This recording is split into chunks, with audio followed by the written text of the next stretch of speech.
बहुत समय पहले की बात है। माधवपुर नामक गांव में एक गरीब किसान अपनी बूढ़ी अम्मा के साथ रहा करता था। उसके पास एक छोटी सी जमीन थी जो कि बंजर हो चुकी थी। फिर भी वह दिन रात उस पर मेहनत करता था।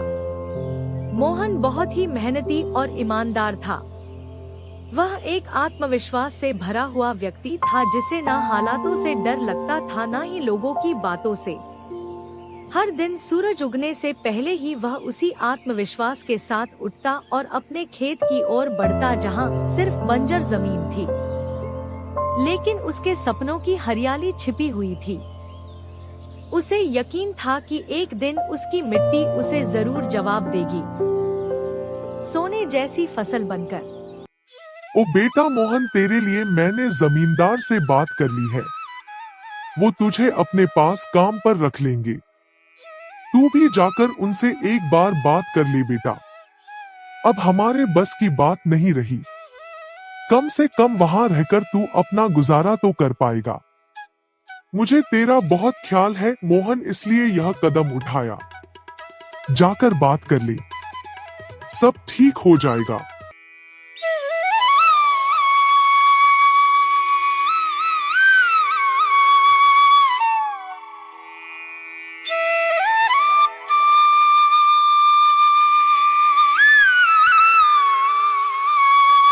अम्मा, तुमने क्यों बात की वहाँ? मैं नहीं जाऊंगा।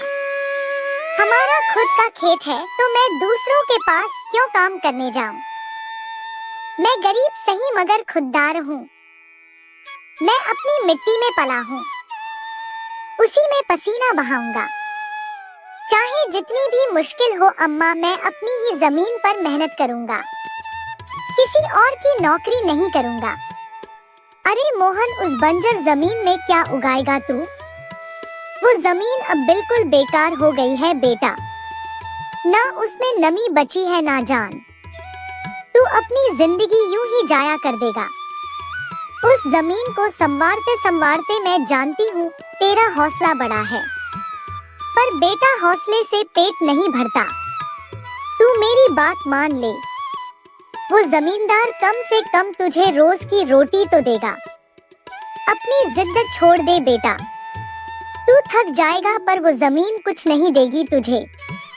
अरे अम्मा, तुम बेकार में ही इतनी परेशान हो रही हो।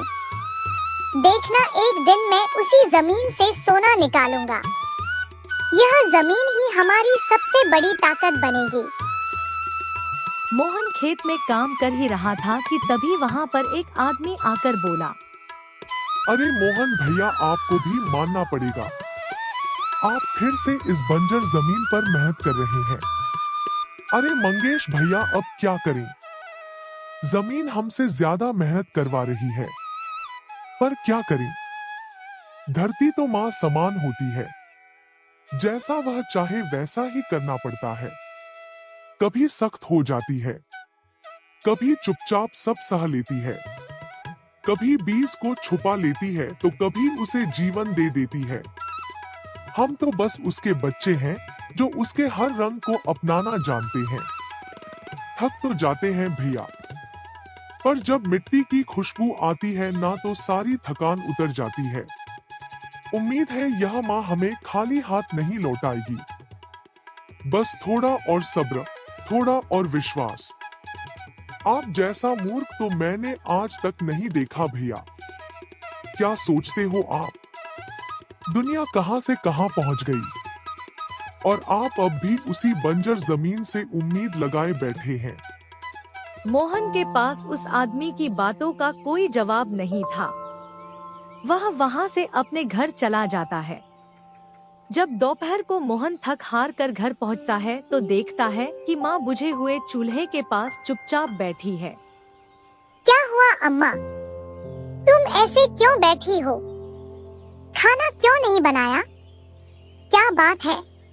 बेटा, चूल्हा जलाने के लिए लकड़ियाँ नहीं है, इसीलिए चूल्हा कैसे जलेगा?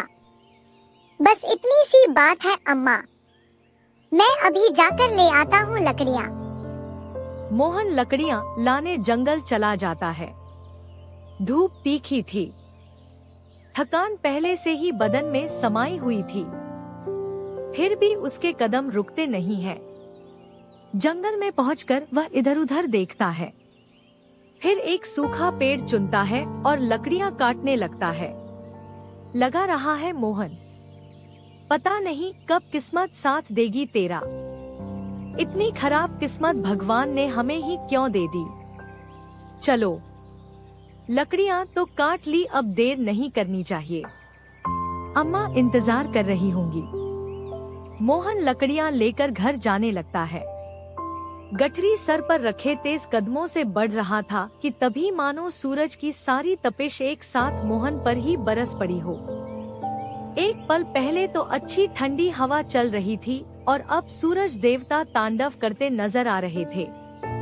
मोहन की आंखें धूप से जल रही थी, हाथ कांप रहे थे, पर तभी उसे दूर एक झोपड़ी दिखाई देती है। वो गठरी को कसकर पकड़ किसी तरह झोपड़ी के पास पहुंचता है। मोहन देखता है एक बूढ़ा व्यक्ति झोपड़ी के कोने में बैठा हुआ है। वह मोहन को देखकर बोलता है, संगीत, आजा बेटा, अंदर आजा, ऐसी गर्मी में बीमार पड़ जाएगा। मोहन शाम होने तक वहीं ठहर जाता है। थोड़ी देर बाद शाम हो जाती है और सूरज की तपिश कम हो जाती है।